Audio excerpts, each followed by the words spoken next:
were just listening to the driving intro to Partial Darkness, one of the singles off of Dead Quiet's upcoming album Truth and Ruin, which comes out tomorrow, Friday, September 11th. Dead Quiet have been around for quite a while, having formed in 2014 and releasing their debut self-titled album a year later in 2015. Now, in 2020, the band is on the cusp of releasing their third full-length album, Truth and Ruin. I've had the chance to listen to the whole thing, and it is a banger. If you're a fan of metal, be sure to check this album out. And if you're already a fan of the band, you'll notice how much better these guys have gotten on all fronts. Not to say that they weren't good before, they're just even better now. I got to chat with the band's frontman and founder, Keegan, via Zoom from his workplace in Vancouver, BC. We chat about the new album, how far everyone in the band has come, and how by sticking with their current lineup has allowed the guys to really get comfortable playing with each other, and it shows. We also chat about Kevin's day job, the incredibly awesome and fun lyric video for Partial Darkness, and what music has been getting him through these strange times we find ourselves in. Here's my convo with Dead Quiet's frontman, Keegan.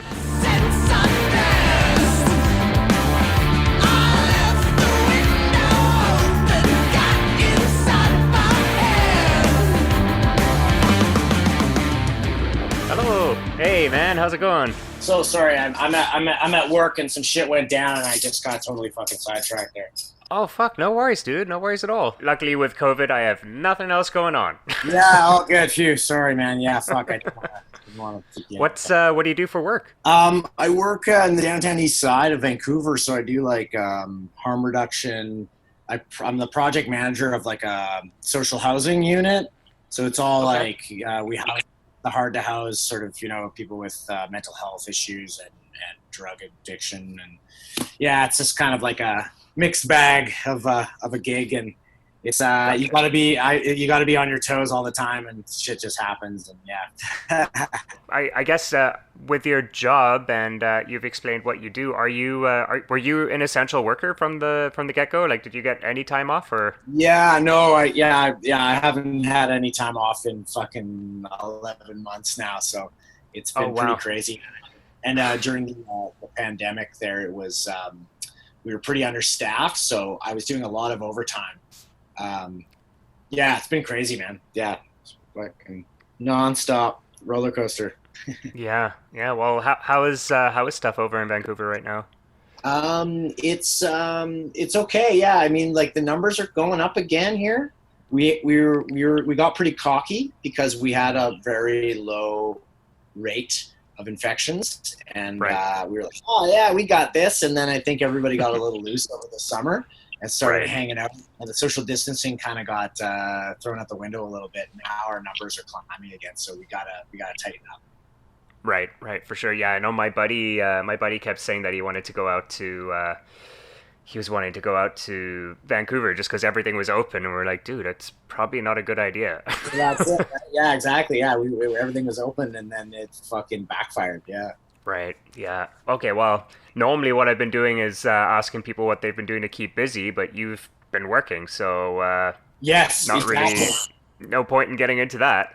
Well, actually, no. This one still works. And you know what? It's like because there's nothing else going on. It's sort of it was easy just to hunker down and work, and it was easy to keep busy with that. And I didn't have any FOMO because there was nothing going on. Right. Exactly. Yeah. Well, what music have you been listening to get through all of these crazy times?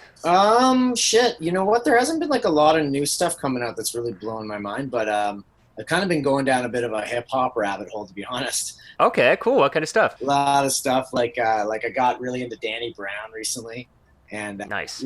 I've always been a Kendrick Lamar fan, so I just listen to him all the time. And Flatbush Zombies album is kicking my ass, and yeah, just kind of like dabbling in that, and then just like going back and listening to all these stuff and Ice Cube and shit. Cool, man. So I really like a lot of that stuff.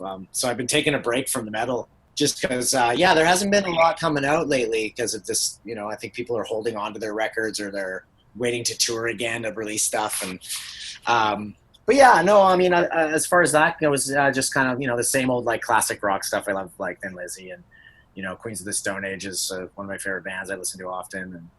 And the Helicopters, Judas Priest, yeah, all that kind of stuff. Right on. Well, let's talk about Dead Quiet, man. Let's talk about the new album coming out. I got to listen to it a few times now, and man, it's a powerhouse. It sounds incredible. It is so heavy. Oh, thanks. Yeah, I mean, like it just seems like you guys from your this is your third album now, right? Yeah. It just seems like you guys are just getting better and better at what you do. Things were sounding tighter. Not that they weren't before, but I don't know. I just like definitely noticed a difference. It could be in the I don't know if you recorded somewhere differently this time. We can get into that, but that and then also, man, your vocals, you're sounding really good in your in your screams there and stuff. It was awesome. Thank you, brother. I appreciate that. Awesome. So yeah, what was the different? What was the main difference making this album compared to the last two? I think there was just like a gradual evolution of everybody in the band. So the first record was very much I had kind of written the songs already, and I came and I sort of like had Dana's the only guy that played on the first record that's still in the band. So it was him and I, and there was a couple other guys at the time. So that one was like, not the lineup we know now. Okay. And then the second record was like basically the band we have now, but they were pretty new.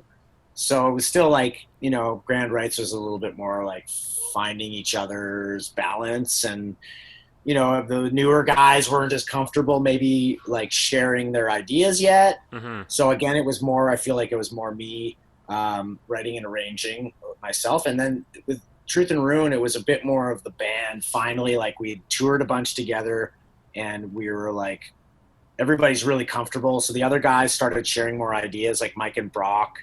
They started kind of pitching in more on arrangements and riffs and stuff. And everybody felt like they had more of a voice. And I think that helped, in my initial arrangements. And then when we arranged as a band, like everybody was more vocal about stuff. And I think it just helped. Like it just feels more cohesive now as a band, and the music benefited from it.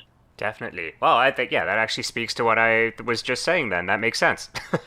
Yeah, Yeah, exactly. Yeah. you could definitely like feel that that like shared spirit, right? Like there's something about that energy that you get from like a band that's just like more connected and jiving. You can hear it in the like it's like the soul that's captured. Yeah. Yeah, I'm glad that comes across. Yeah. We play really well together, and we wanted that to translate on the record, and I'm glad you picked up on that. I'm glad that it's Yeah, for sure. What track are you most proud of on the new album? the title track, Truth and Ruin, is my favorite. That's for me. I think, I don't know, I just feel like that's one of the best songs I've ever written. I just would really love, like, it kind of showcases the full arc of our Mm-hmm. possibility as a band. You've got like real somber, sort of sad, kind of melodic stuff, and then you've got sort of like those doomy grooves in there, and then you just Mm-hmm. top it off with like a fucking ripping thrash ending. I don't know. I just think it's Yeah. just like it's a little bit of everything that I love in Right. one song, and it's done. I'm just proud of how it came together. It doesn't seem like it was just like forced or anything. It's just like, oh, this tells a story and somehow incorporates like kind of all of these influences that I have. So yeah, I'm really proud of that. I think it's a fun song.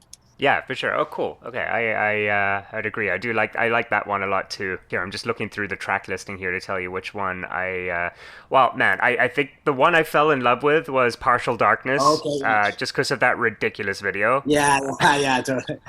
I watched that video so many times. I kept watching it today too. Oh, nice. Oh, right on. I'm glad. It's awesome, man. It was such a new take on doing the typical COVID video that everyone's had to do. It's just totally understandable. But it was just such a juxtaposition from like you guys being the kind of band you are, and then like you're all like in the shower or the bath, and it's just like funny. And Just being silly. Yeah, yeah, totally. how did the idea for that come up? Yeah, it was one of those like, how do we do? It was supposed to be just a lyric video, Hmm. so we're like, how do we do a lyric video that's interesting, because they're always kind of boring. So the guy who edited it, Rob, who's a good friend of mine, and I work with him on a lot of video stuff. He had the idea. He was like, oh, why don't you guys like individually just like you're singing in the shower, and then I'll put it together like that. So we just sent him clips of ourselves on our phones doing our thing, and everybody went in their own direction. Like Brock had his own he did the bathtub thing and he sacrificed one of his guitars and got it all wet. And, Okay, I was gonna ask about that. yeah, and then same with Mike and his bass. He's like he took his bass right in there. Like I was just like, for me, I was like, oh, I'm just gonna air guitar with a fucking shampoo bottle. Like those guys were like, fuck that, I'm gonna bring my gear into the shower. Like, all right, sweet. So everybody had their own take, which was really fun. So we each directed our own little scene, and then Rob just fucking edited it all together, and then added the cool sort of like video game style karaoke fucking words, so you can sort of sing along.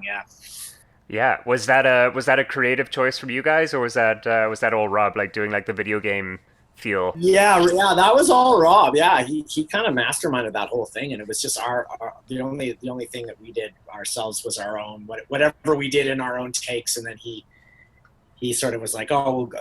I think I wanted the little ball idea, like karaoke, so you could sort of really sing along, and then he kind of made it fucking video game style. Okay. Yeah, no, dude, it's awesome. He did a great job. How do you know Rob? Rob and I, he's played in bands for a long time, and one of his old band Astracon, I played with them on a few occasions. My old band Barnburner played with them, and then Dead Quiet will play with them. We played with them a few times, and then just through the scene, we became really good friends. And he's a super talented videographer too, so we always work together. He always taps me for acting gigs. I like to do some acting stuff, so he'll get me to act in his videos, and he'll shoot videos for me. I do a little bit of directing as well, and then so we just collaborate all the time with shit. Oh, cool. Tell me about your acting and your directing. So I don't know if you saw the other Dead Quiet videos. There's one for Dear Demon that I directed, and then the one for Foul Words. So those are ones that I wrote and direct. Yeah, I like songwriting. I like to tell a story. So, and I've always been into acting. Just dabbled over the years in short films and did a couple commercials. And whenever anybody has, any of my friends are doing music videos, I usually make a cameo. Any chance I get to do some acting. Yeah, I took a bit of it in university, and then I was all through high school in theater and stuff. So I've always kind of tried to keep one foot in the door on that stuff. Okay. So yeah, any chance I get to do some acting, I'll do it. And then directing has just been fun. Directed a video for a band called Woodhawk as well. Cool. It's like, yeah. Which do you prefer, acting or directing? I like acting more. Yeah, I'd rather be in front of the camera than behind it. Yeah, for sure. Yeah, I get that. Definitely. I like performing, right? Like I love being on stage and shit. So. Right. Yeah. There were two parts of the song that like really stood out to me in the music video. Is the breakdown, so where all the skulls come out and everything gets all crazy. Yeah. And the part like 4 minutes in, you decide to like grab a bar of soap and that's your microphone. Yeah. I thought that was super jokes too. Yeah, that's just like that's the hamming it up, like when you're singing in the shower, it's like, oh, I don't think I ever actually do that when I'm alone, but it's like I'm just thinking of things like, oh, what do you do when you're in the shower bottle, air guitar with a fucking shampoo bottle and singing into a bar of soap. Right, yeah. Where did you guys record the album? We work with the same guy every time, Jesse Gander over at Rain City. Yeah, so he's always just like, fuck, he makes things sound so good, and we're just like good friends with him. It's just comfortable, and go in, and it's just easy, and he always does the best job. So I think we're kind of stuck with him for right. So yeah, I can't imagine working with anybody else, especially in Vancouver, unless we had like some crazy budget to like fly to like Boston and do something with like Kurt Ballou from Converge or something. That would be my bucket list. Yeah. Ah, cool. I actually want to know a little bit about the creation of the band, because you said there's been like some lineup changes, and I was a bit confused too, because I know that Barnburner, you guys are based in Montreal, right? Barnburner was a Montreal band, yeah. So that's where you're from originally? No, I'm from here, but I moved out there to like go to school and play in bands and shit, and then while I was out there, I started that band, and then that was yeah, and then when they broke up, I came back here. Right on. Yeah. All right. Yeah, with the album coming out soon, are there any more videos coming with that, or? I'm trying. You know what? We did that lyric video. Brock did the lyric video for Truth and Ruin too, with the wolf mask one. So he did fun with that, doing the lyric video for that. So there's that, and then I'm just trying to schedule a shoot to do a video for a tone deaf for a song. Cool. Yeah, so we're trying to put that together, do like a proper music video, but yeah, just because of the COVID thing, it's kind of hard to get a crew together. But I'm trying. For sure. I'm gonna try to shoot that this month, and then hopefully that'll be out, late October or something. Wicked. Yeah. What's next for the band? I know it's kind of a hard question to answer just because of COVID, but Yeah, I guess just waiting to be able to tour again and pretty much, man. It's pretty sad, right? Like, there's nothing really optimistic I can say. Like, we'll just keep writing, try to write some new songs, and keep trucking and rehearsing and just enjoying each other's company, I guess. Yeah, for sure. Even that, hopefully we can, if the guys are comfortable to jam, which, I think that we're all kind of, we're careful, and we'll jam in a room and keep our distance and not share beers or smokes and right. Yeah. And it's so hard to like slip though, especially after having a few beers. It's kind of you're like, oh wait, is this mine? And you know what I mean. Whereas normally it'd be like, oh, who cares? You get sloppy. Yeah. Yeah. Cool, man. Well, that's pretty much all I have for the music. Something I do ask everyone is how you find new music. How do I find new music? Yeah, I rely pretty heavily on my friends for recommendations. So yeah, a few friends I lean on. My friend Taylor, she's always like got her ear to the ground for like really great sort of doom and stoner sludge kind of stuff, and yeah, she always is feeding me great bands. And then just like other friends, I just through that I'm kind of stubborn about going and digging around myself.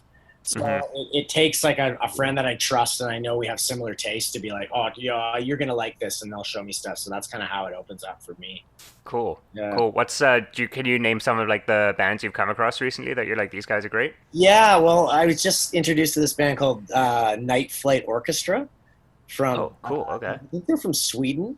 They're like a super group. It's like, I think it's like a bunch of guys from like guys from like Arch Enemy, and like, I could be wrong about this, but like a lot of these sort of melodic death metal bands up there. So it's like a bunch of these metal dudes and Night Flight Orchestra, it sounds more like it's like 80s confidence rock. Like it's really like, there's moments that are like Hall and Oatsy, and then there's moments that are like Turbo era Judas Priest. It's like, like Eye of the Tiger, like montage rock. Like it's but it's really fun, and it's really well done, and it's catchy as fuck, and I can't stop listening to it. So yeah, cool. I recommend that band. They're like pretty fun, like pump up music. Sweet. Band I really got into. Yeah. Cool. What about like local bands from Vancouver? Is there anyone you would like highly suggest for people to check out? Maybe someone I should try and interview? Yeah, no, for sure. There's a band called Sear from here. Okay. They're on our label as well. Their last record is like one of the best records I've heard out of Vancouver in a long time. Those guys, it's just like really epic, really interesting, sort of like doom meets like there's black metal moments, and it's like very like operatic vocals that are just epic. Like it's the guy that sounds like a fucking Viking, like singing from a mountaintop. Like it's fucking awesome. Cool. It's really epic. Yeah, they're a great band. A couple of buddies of mine are in the band, and yeah, they do really good stuff. And then the Ritual Dictates record that came out is fucking killer too. That's like Justin from 3 Inches of Blood. And he was in Dead Quiet for a bit too, actually. So he's an ex-member of Dead Quiet. That's right. I just read. I read that. I read about that. His band Ritual Dictates, which with Ash Pearson, who's in Revocation and shit. Like that record's killer. So yeah, those two are definitely like the best Vancouver releases in the last couple of years. Sweet, awesome. Have you ever heard just because of the bands you've been mentioning? Have you ever heard of Zeal and Adore? Yes, I love that band. Yeah. I love it. Okay, cool. Yeah, those two records are fucking killer. Yeah, I love them. I heard they've got a new one coming out. I just heard. Oh man, I can't wait. Have you seen them live? No, I fucking you saw them. Yeah, insane. Yeah, they're insane. Yeah, no, I fucking that last Seal and Ardor album is fucking killer. Yeah, so good. Gravedigger's Chant or whatever that thing. Oh man, Oof. Yeah, Yeah, yeah. I'm glad you brought that up. That's like one of the better records that's come out in the last couple years that I can't get enough of. Yeah, yeah, for sure. I mean, my girlfriend, who's not into that scene at all, yeah, she loved it. It was like one of the first concerts I took her to, and I'm like, I don't think you're gonna like this yeah, at all. But she was like, holy fuck, like this is great. Yeah. yeah. It's fucking unreal. It's so good. Cool, man. Is there anything else you wanna like give shout out to or chat about? No, just September 11th. It's an outstanding date, but that's when the album comes out. So go to Bandcamp and get a copy because that's we actually see more shares of if you go to Bandcamp and download it rather than Spotify or. Are you gonna be having it out in physical?